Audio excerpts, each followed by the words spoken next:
భగవంతుడు అనేవాడు ఎవరు? ఆయన గురించి ఎలా తెలుసుకోవాలి? ఎలా రీచ్ అవ్వాలి? అంటే నాకు ముందుగా ఫస్ట్ భగవంతుడు అనేవాడు ఎవరు? భగవంతుడు అనేవాడు ఎవరంటేట ఆయనకి పుట్టుక లేదట, చావు లేదట.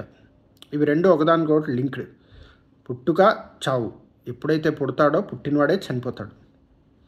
అయితే ఏదైనా క్రియేట్ అయిందంటే క్రియేట్ అయిందే డిస్ట్రాయ్ అవుతుంది. సో భగవంతుడు అనేవాడు పుట్టుక లేదు, చావు లేదు. అయితే ఈ పుట్టుక, చావు ఎక్కడ జరుగుతున్నాయి అంటే ఇవన్నీ కూడా నాకు కనిపిస్తున్నది టైంలో జరుగుతున్నాయి. అయితే వాట్ ఈస్ టైం అంటే ఏదైతే మారుతోందో అదే సమయం. అంటే ఏది మారుతోంది? ఉదాహరణకు చెప్తాను.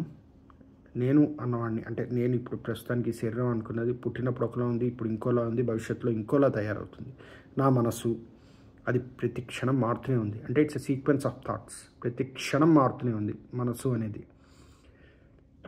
దాని తర్వాత ఇంద్రియాలు, వినడం, వాసన చూడడం, టేస్ట్ చేయడం, చూడడం, ఇవన్నీ కూడా మనకి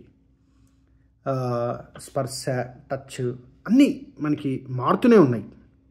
అంటే ఇప్పుడు వాసన ఉంది, కంటిన్యూస్గా చూసామంటే కొంతసేపు అయిన తర్వాత ఆ వాసన వేరేలా ఉంటుంది.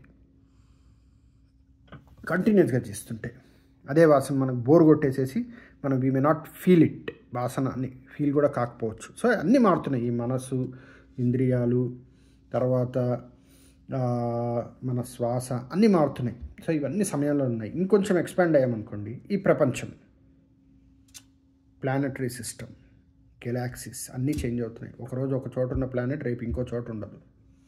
సో ఇవన్నీ కూడా టైంలో భాగమే. టైంలో భాగం అంటే అవన్నీ ఎప్పుడో క్రియేట్ అయ్యాయి. క్రియేట్ అయ్యాయంటే డెస్ట్రాయ్ కూడా అవుతాయి. అలాగే అనుకునే లోకాలు, స్వర్గలోకం అవ్వచ్చు, ఇంద్రలోకం అవ్వచ్చు, వైకుంఠం అవ్వచ్చు, కైలాసలోకం అవ్వచ్చు, అవన్నీ కూడా లోకాలు క్రియేట్ అయ్యాయి అంటే ఖచ్చితంగా డెస్ట్రాయ్ అవుతాయి. క్రియేట్ అయిన ప్రతిదీ పోవాల్సిందే. అయితే భగవంతుడిని చేరుకోవడం ఎలా అంటే, భగవంతుడు అనేవాడు ఇందాక చెప్పుకున్న దాని ప్రకారం ఎక్కడున్నాడు? సమయానికి పైన ఉన్నాడు. About time. ఎప్పుడైతే మనం అబౌట్ టైం వెళ్ళగలిగితే, అంటే రెండు రకాలుగా ఉండొచ్చు భగవంతుని చేరుకోవాలంటే.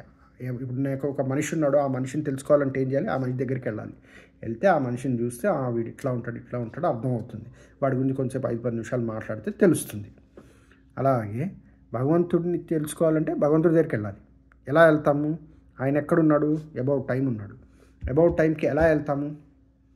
దాని గురించి చాలా లెంతీ వీడియో పెట్టుకోవాలేమో.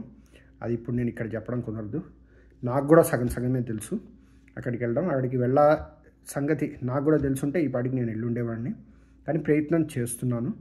ఎక్కడి నుంచి వచ్చింది, ఏంటి అన్న డీటెయిల్స్ కొంత మటుకు తెలుసుకోగలిగాను.